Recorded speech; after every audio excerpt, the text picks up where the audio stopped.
This is a Vacants to Value anniversary event.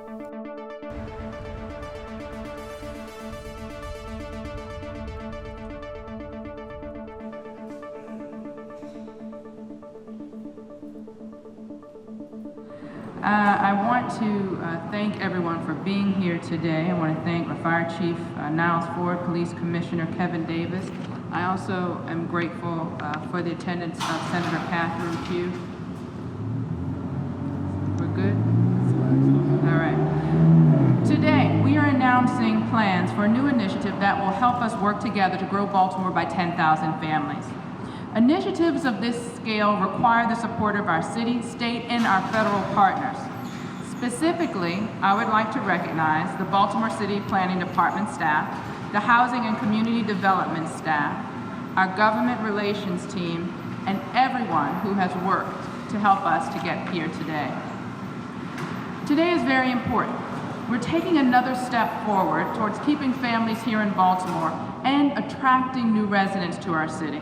Not only are we attracting new residents and encouraging home ownership, but we're also proposing a specific tax credit that will encourage many of our first responders to live in the city that they protect. We're excited to present this new initiative to the General Assembly and to the City Council, and I'm also excited to work with them to win passage of this important program. Our first responders are a crucial part of keeping Baltimore safe.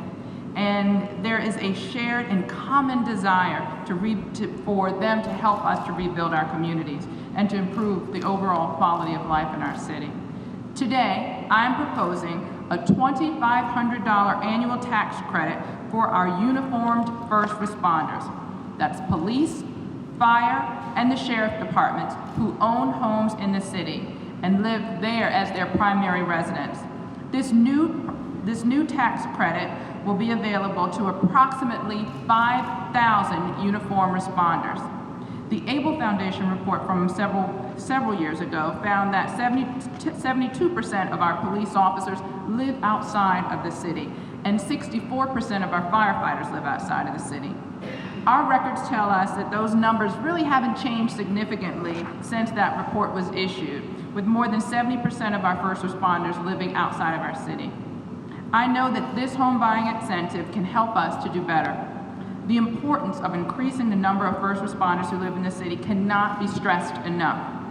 If approved by the General Assembly and then the City Council, starting in fiscal year 2018, these members of the Police Department, the Fire Department, and the Sheriff's Office who own a home in Baltimore City and who annually verify that they live there as their primary residence will be able to take advantage of the $2,500 annual credit on their property tax bill, creating a home buying incentive that assists police to live in the city and help us to continue to stabilize our neighborhoods.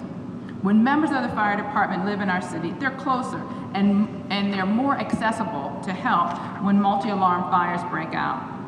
I've made it a priority of my administration to grow our city by promoting home ownership.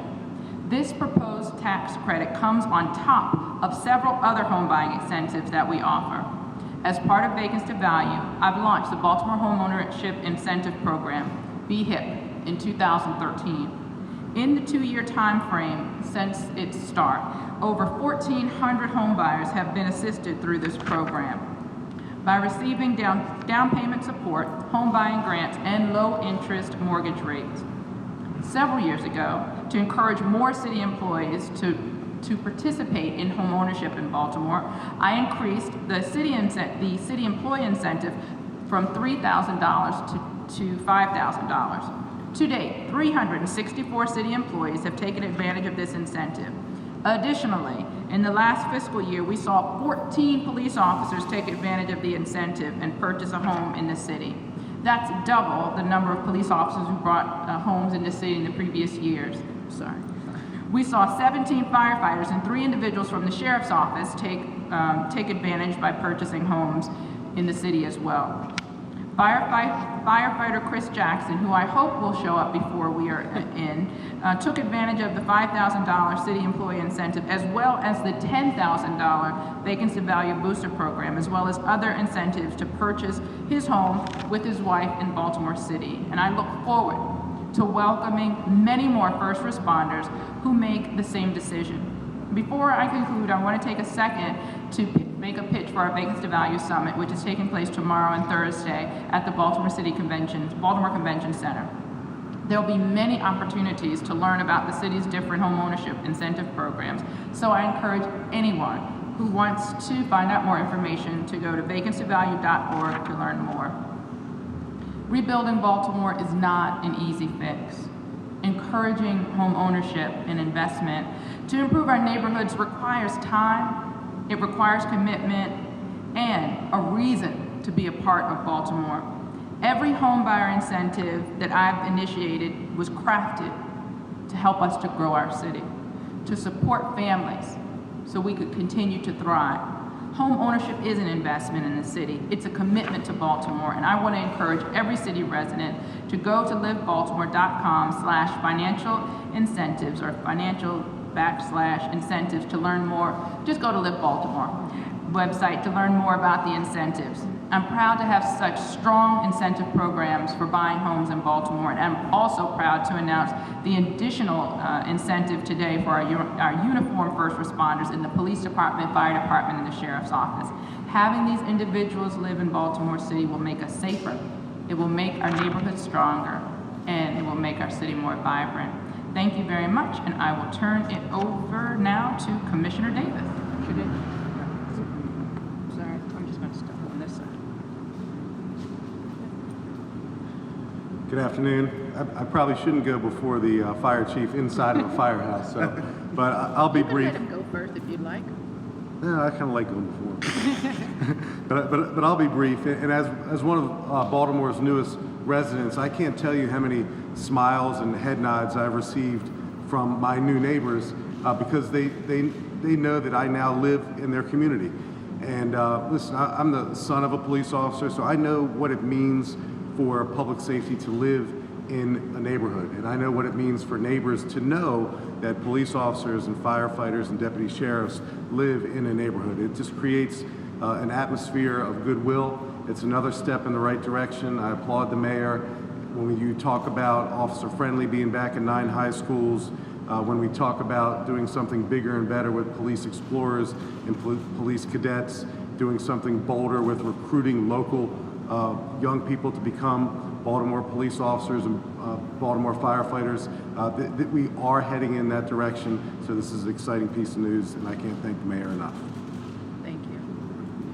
Thank you very much, Commissioner, and I'm very proud that we've chosen to highlight the efforts of Chief Ford and the fire department to increase the number of Baltimoreans who are taking advantage of the members of the fire department, I should say, that are taking advantage of our home buying incentives, and to give you a chance to highlight some of the other work that you are doing as well. Before I introduce the chief, I want to acknowledge Mike Campbell, the president of the Fire Officers Union. Thank you very much for being here. I'm looking forward to many of your members taking advantage of this, and thank you very much for being here. And with that, I will turn it over to Chief Ford.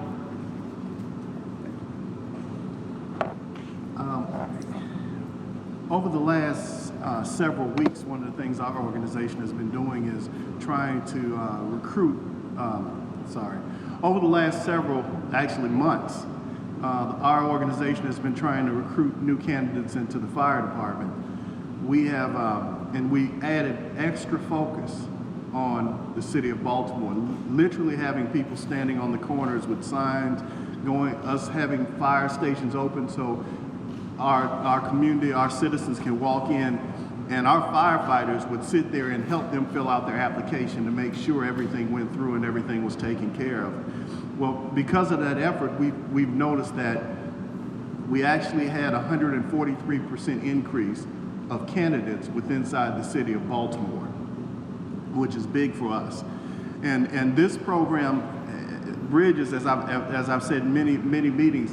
One of the first interviews, the first interview I had with the mayor, she was talking about 10,000 families, and this was part of the component. We were talking about recruiting and making sure that when we do get people hired, that they do not leave, that they stay, they live here. It's extraordinarily important, just like the commissioner said, that your next door neighbors are police officers, our firefighters, our sheriffs. not just for public safety reasons, but we want our young people to know that there's opportunities out there. When they see us out there and they see us among them, amongst their community, amongst the citizens, they know they can be what we are too. We're no different than they are, no better or no worse.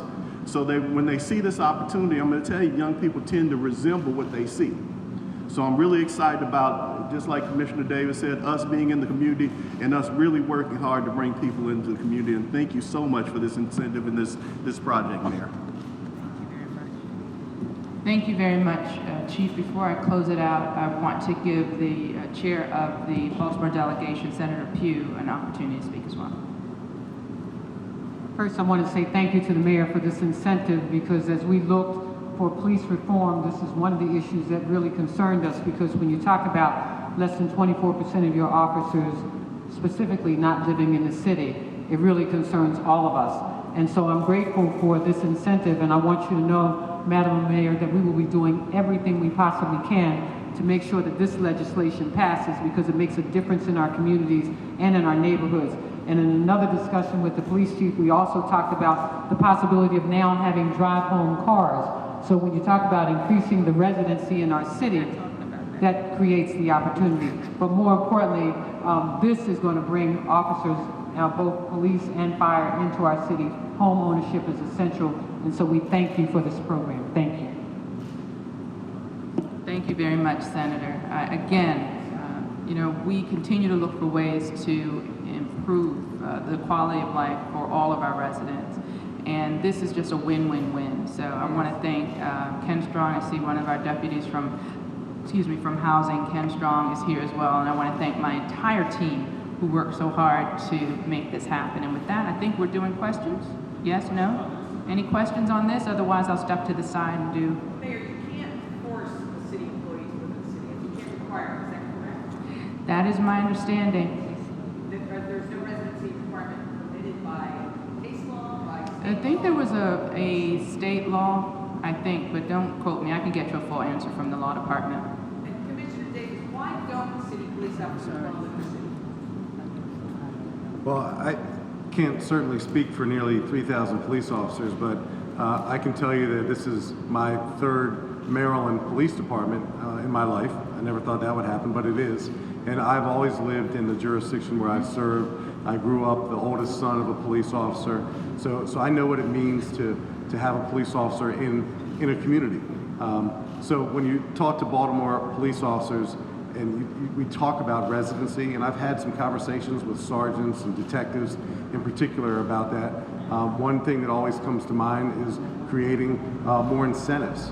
So I think this is an incentive. Obviously, it's an incentive. It's a positive step in the right direction, and I'm looking forward to that number being increased over time.